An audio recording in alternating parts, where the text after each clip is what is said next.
కాంగ్రెస్ సర్కార్పై NRI doctor Erramreddy fire అయ్యారు. సచివాలయం ముందు రాజీవ్ విగ్రహం వద్దని, తెలంగాణ తల్లి విగ్రహం పెట్టాలని డిమాండ్ చేశారు.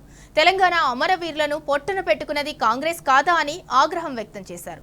తెలంగాణ తల్లి విగ్రహం మన ఆత్మగౌరవానికి ప్రతీక అని అన్నారు. నెహ్రూ గారి సంతతి, జవహర్లాల్ నెహ్రూ గారు కావచ్చు, ఇందిరాగాంధీ కావచ్చు, రాజీవ్ గాంధీ కావచ్చు, వాళ్ళ విగ్రహాలు మొత్తం నింపేశారండి. సగం విమానాశ్రయాలకు వాళ్ళ పేర్లు పెట్టారు.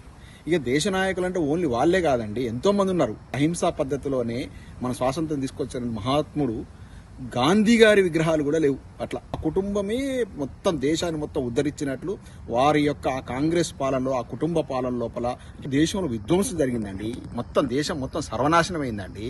ఇప్పటికి కూడా ఇంకా డెవలపింగ్ నేషన్ గా ఉంది, ఇంకా అట్టడుగునే ఉంది ప్రపంచం లోపల అభివృద్ధిలో. అంటే వాళ్ళు చేసిన పుణ్యమే. తెలంగాణకును ఈ నాయకులకు పెద్ద సంబంధం ఏందండి? తెలుగు ప్రధాని లేరా అండి? మన తెలుగు రాష్ట్రం నుంచి ప్రధానమంత్రి లేరా అండి? పివి నరసింహారావు గారి కంటే గొప్ప వ్యక్తి ఎవరు రండి? ఇవాళ భారతదేశం ఇంత సుభిక్షంగా ఉందంటే పివి నరసింహారావు గారి కృషి కాదా? ఆయన విగ్రహం పెట్టండి. ఎవరన్నా వద్దన్నారా? ఆయన పేరు మీద ఒక్కటనే పెట్టారా? కనీసం ఈ దుర్మార్గమైనటువంటి కాంగ్రెస్ పార్టీ ఏం చేసిందంటే, అంత గొప్ప వ్యక్తి పివి నరసింహారావు గారి అంతిమ సంస్కారాలు కూడా సరిగ్గా జరగలేదు. ఆయన పేరు మీద ఒక ఘాటు కూడా లేదండి ఢిల్లీలో. ఇంత దుర్మార్గులండి కాంగ్రెస్ పార్టీ వాళ్ళు. ఎంతసేపు భజన. తెలంగాణలో అంతమంది చావడానికి కారణము, అంత 60 ఏళ్ల ఉద్యమం కారణం కాంగ్రెస్ పార్టీ కాదా? కాంగ్రెస్ పార్టీ ఆనవాళ్ళని మన తెలంగాణలో ఉండొద్దు. దురదృష్టవశాత్తు ప్రజలకు మతిమరుపు ఎక్కువైపోయింది. మళ్ళా అదే కంపు పార్టీకి మళ్ళీ ఓట్లేసి గెలిపించారు.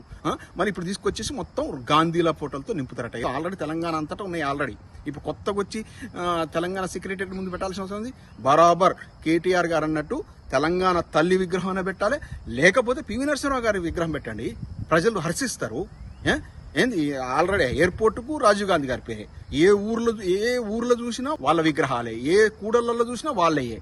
ఇక ఏంది ఇక తెలంగాణ మొత్తం మన సంస్కృతి, మన ప్రతిబింబించేటువంటి మన వ్యక్తులు, మన ముఖ్యులు వాళ్ళ అవసరం లేదు. ఎంతసేపు గాంధీ గాంధీ గాంధీ గాంధీ ఆ ఢిల్లీకి తాకట్టు పెట్టడమే.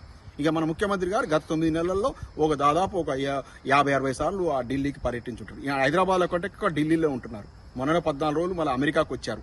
ఏం తీసుకొచ్చారు? అవన్నీ ఏందో, ఆ కంపెనీల భాగవతం ఏందో అంతా పబ్లిక్ చూశారు. ఇదంతా కూడా ప్రజల మైండ్ను డైవర్ట్ చేయడానికి, ఒక సమస్యను సృష్టించడం, ఆ సమస్య మీద పోరాటం జరుగుతున్నప్పుడు వీళ్ళు చేసినటువంటి 6 గ్యారెంటీలు మాట్లాడకుండా కొంత పబ్లిక్ ని డైవర్ట్ చేసే కార్యక్రమాలు. రాజీవ్ గాంధీ విగ్రహం అసలు వద్దు తెలంగాణ సెక్రటరీ ముందు. తెలంగాణ ఇంత సర్వనాశనం కావడానికి కారణమైన పార్టీ కాంగ్రెస్ పార్టీ. ఆ నాయకుల ఫోటో, ఆ విగ్రహాలు అసలు పెట్టొద్దు తెలంగాణలో. అంతమంది అమరవీరుల ఆత్మ ఘోషిస్తుంది. కాబట్టి రేవంత్ రెడ్డి గారి ప్రభుత్వానికి ఒకటే విజ్ఞప్తి చేస్తున్నా, తక్షణ విరమించుకోండి. ఇంకా ఏ విగ్రహాలు వద్దు. వాళ్ళ విగ్రహాలు పెట్టింది చాలు. వాళ్ళకి ఆల్రెడీ మనకు అంతర్జాతీయ విమానాశ్రయానికి ఆయన పేరుంది. పెడితే తెలంగాణ తల్లి విగ్రహం పెట్టండి, లేకపోతే పివి నరసింహారావు గారి పేరు పెట్టండి. ఇలాంటి తుగ్లక్ నిర్ణయాలన్నీ ఆపేయండి. మీ ప్రభుత్వ పనితీరు ఎంత చెత్తగా ఉందో తెలిసిపోతుంది. ఇప్పుడు ఎలక్షన్ పెట్టండి. ఇప్పుడు మీకు ధైర్యం ఉంటే మొత్తం రాజీనామా చేసి మళ్ళీ బై ఎలక్షన్ పెట్టండి. మొత్తం కాంగ్రెస్ పార్టీకి 10 సీట్లు కూడా రావు. విలేజ్ లెవెల్ ఇట్లా అట్టుడికిపోతారు రైతులు.